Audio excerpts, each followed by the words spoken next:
श्री सीतानाथ समारंभा रामानंदार्य मध्यमा अस्मदाचार्य पर्यंता वंदे गुरु परंपराम्। इस सभा में उपस्थित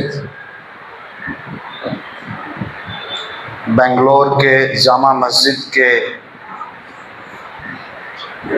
सुविज्ञ विद्वान श्री इमरान मसूद जी, जो आपके प्रधान आचार्य भी हैं, मस्जिद के सेक्रेटरी और हमारे मित्र और सहयोगी श्री मनोहर मानव जी, हमारे दाहिने तरफ बैठे स्वामी वेदांत जी, और आप सभी जो भी यहाँ बैठे हैं। चूंकि मैं एक रामानंदी परंपरा का साधु हूँ और हमारे यहाँ बाबा तुलसी ने लिखा कि सिया राम मैं सब जग जानी, करहूँ प्रणाम जोरि जुग पाने।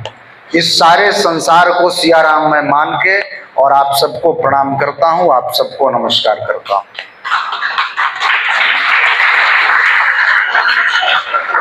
कुरान मजीद पवित्र कुरान मजीद के बारे में जब मैं अपने अध्ययन काल काशी में, जब गुरुकुल परंपरा में संस्कृत के पारंपरिक दर्शनों का अध्ययन करने के पश्चात जब तीर्थराज प्रयाग में बाबा राम गोपाल दास जी के साथ हम बैठा करते थे, तो बाबा राम गोपाल दास जी के साथ कंपटीटिव रिलीजन स्टडी पे काफ़ी चर्चाएं हुआ करती थी और बाबा बताया करते थे कि राघवेंद्र दास कुरान मजीद की जो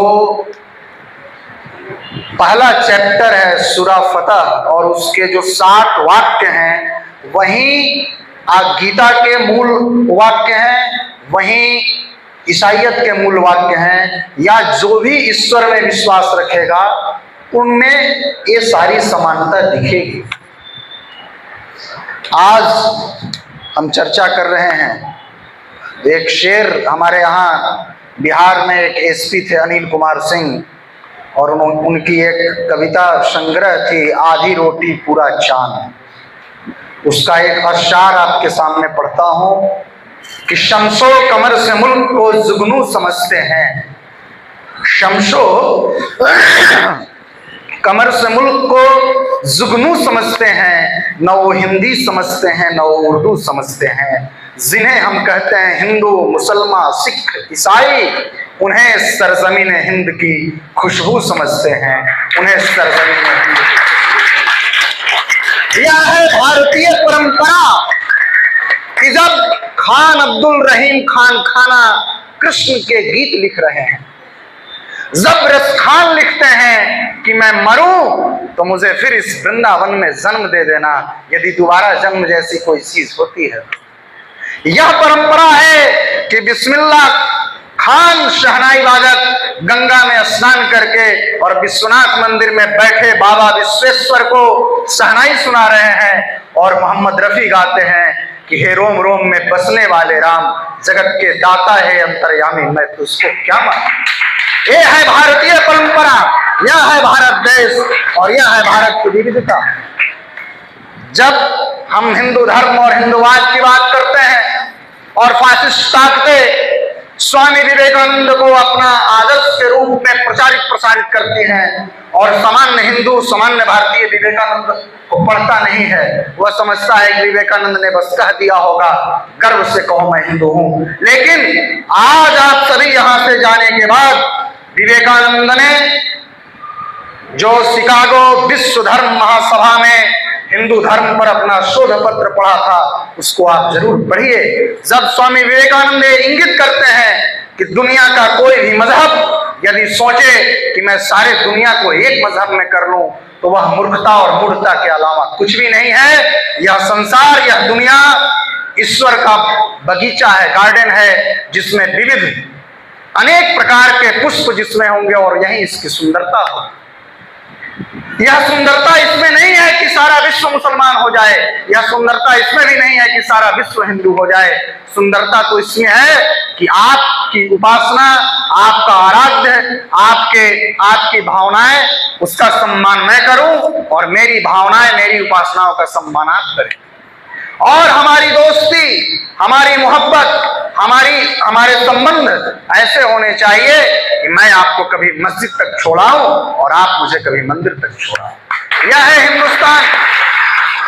आज इस सदी में जब राम की बात हो रही है, राम का राजनीतिकरण हो रहा है, तो गोस्वामी बाबा तुलसीदास अति प्रासंगिक हो जाते हैं। तुलसी बाबा काशी में रह रहे थे, काशी के पंडों ने बाबा तुलसी का विरोध किया। सोरो एक जगह है उत्तर प्रदेश में, और सोरो में तुलसी बाबा और खान रहीम खान खाना की बड़ी दोस्ती थी, बड़ी मोहब्बत थी। तो जो पंडे थे, हर धर्म में कट्टरवादी होते हैं। एक अल्लाह का इस्लाम है और एक मुल्ला का इस्लाम है। एक ईश्वर का हिंदू धर्म है और एक कट्टरवादियों का हिंदू धर्म है।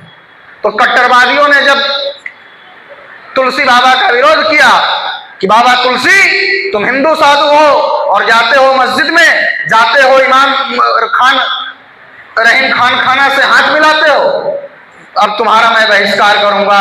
तो तुलसी बाबा ने दोहावली में जो पद लिखा बड़ी महत्वपूर्ण है, आपको सुनाता हूं। बाबा कहें कि तुम, इससे मुझे कोई फर्क नहीं पड़ता कि तुम मेरा विरोध करोगे या क्या करोगे।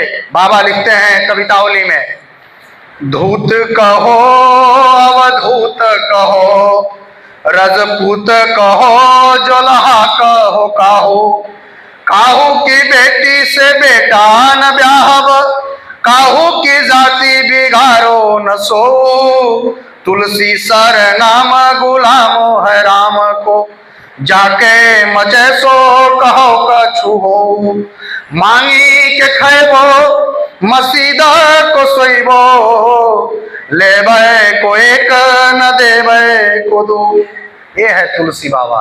एक हिंदू साधु कहता है कि तुम मुझे क्या कहते हो, धूत कह दो, अवघड़ कह दो, राजपूत कह दो, जुलाहा कह दो, मुझे तुमसे कोई मतलब नहीं, क्योंकि मैं तो सरनाम राम का गुलाम हूं और मुझे अपनी बेटी से तुम्हारी बेटा की शादी नहीं करनी है, इसलिए मेरी रहीम की दोस्ती बरकरार रहेगी।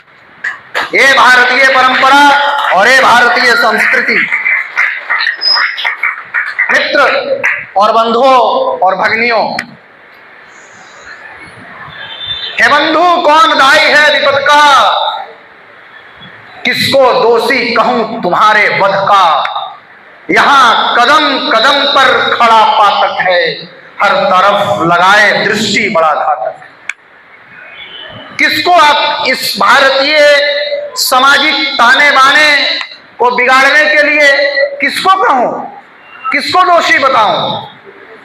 जब हम एक विहंगम अवलोकन करते हैं तो आखिर उन फासिस्ट ताकतों को स्थान कैसे मिला।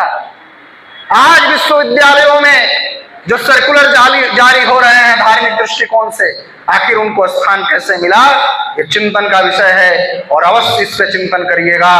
क्योंकि दिनकर ने लिखा है, दिनकर ने अपने परशुराम की प्रतीक्षा में, राष्ट्र कवि रामधारी सिंह दिनकर लिखते हैं, दिनकर ने लिखा कि समर शेष है नहीं पाप का भागी केवल व्याध, जो तटस्थ है समय लिखेगा उनके भी अपराध। आज तटस्थता का समय नहीं है, आज समय है कि मानवता की बात होनी चाहिए। क्योंकि समर शेष है अभी मनुज भक्षी हुंकार रहे हैं, गांधी का पी रुधिर जवाहर पर फुंकार रहे हैं। समर शेष अहंकार इनका हरना बाकी है, वृक्ष को दंतहीन अहि को निर्भीक करना बाकी है। समर शेष है शपथ धर्म की लाना है वह काल, बिछड़े अभय देश में गांधी और जवाहरलाल, बिसरे इस देश में गांधी और जवाहरलाल। इस देश के मुसलमानों ने गांधी को स्वीकार किया, इस देश के मुसलमानों ने जिन्ना को नहीं स्वीकार किया। इस देश के मुसलमानों ने लाल कुर्ती वाले खान अब्दुल गफार खान को स्वीकार किया, मौलाना अबुल कलाम आजाद को स्वीकार किया, मजहरुल हक को स्वीकार किया, बदर मियां को स्वीकार किया। इस देश के मुसलमानों ने धर्म के नाम पर बट रहे देश को दरकिनार किया और भारत में रहना, विविधता में रहना पसंद किया। इसलिए इस देश में वह माहौल बनाना है कि बिछड़े इस देश में गांधी और जवाहरलाल, बिछड़े इस देश में गांधी और जवाहरलाल। आप सबने बहुत प्रेम से सुना। आप सबका बहुत बहुत धन्यवाद। जय सिया राम।